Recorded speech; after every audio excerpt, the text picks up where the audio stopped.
Hong Kong shoppers are embracing AI for product discovery, but 45% still hesitate to let it complete purchases, exposing a checkout trust gap. Anson Bailey of KPMG China joins us to discuss this. So Anson, 74% of Hong Kong shoppers already use AI to discover products. Why does trust still collapse at checkout? I think there's a couple of things that we need to be thinking about AI. I think those Hong Kong consumers and Asian consumers in general, they're already using AI-assisted shopping, but perhaps not yet that fully AI-led checkout. And I think the main reason is that consumers may trust the AI to recommend, but they still want control when money leaves their accounts. It's really a question of trust, and therefore there is a trust gap. And I think that is going to continue for a considerable time forward. But with 45% still uncomfortable letting AI complete a purchase, what can close that gap? Well, I think that's a very good point. I think the forward path is really graduated delegation. I think that consumers should not be pushed directly into full autonomy. And consumers, as we know, are very happy to let AI do the search. They're happy to build a basket. They're requesting the confirmations. And the reality is that only later, of course, it's about completing very tightly controlled purchases for maybe familiar or low-risk categories. But quite frankly, Sess, the more clearly consumers can set boundaries, I think the more comfortable they're going to get at delegating. And that is the reality. AI today is a great enabler, but people and those consumers, I think they still have a lot of questions around the trust part, especially at checkout. So for you, Anson, what has to be in place before agentic commerce moves from inspiration to actual payment? Any recommendations for our viewers?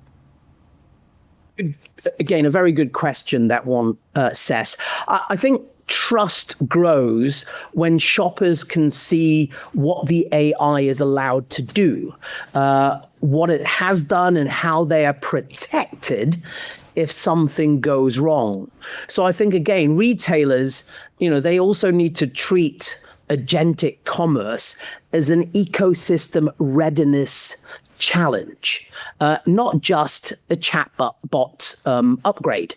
And as I said, agentic commerce and payments is only going to be trusted as the product data and the payments and the service recovery systems behind it. So I think the old adage of garbage in and garbage out, I think still holds true. And consumers themselves, quite frankly, they don't want AI to have that unlimited access to their wallets. They want AI tightly scoped. They want to have it verifiable, especially around payment permission. So again, I think it's a journey. We're in a marathon, not a sprint. But the reality is that AI is here today, and it's not going away, Sess. And as I mentioned, there is still a trust gap with the consumers, and equally the retailers themselves.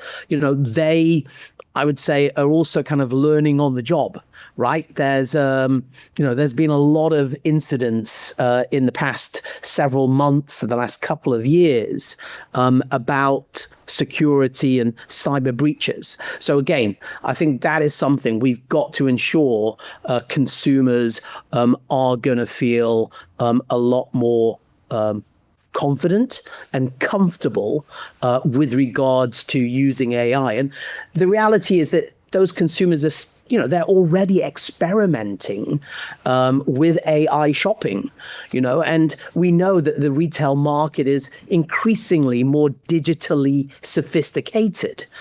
But again, the key message there for everyone is that the payment side of things, right? The payments, that is where people are really going to be scrutinizing in a lot more detail, Sess.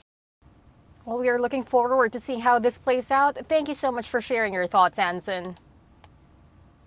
Thanks, Sess. Once again, that was Anson Bailey, Head of Consumer and Retail Asia Pacific at KPMG China. For more news, visit hongkongbusiness.hk.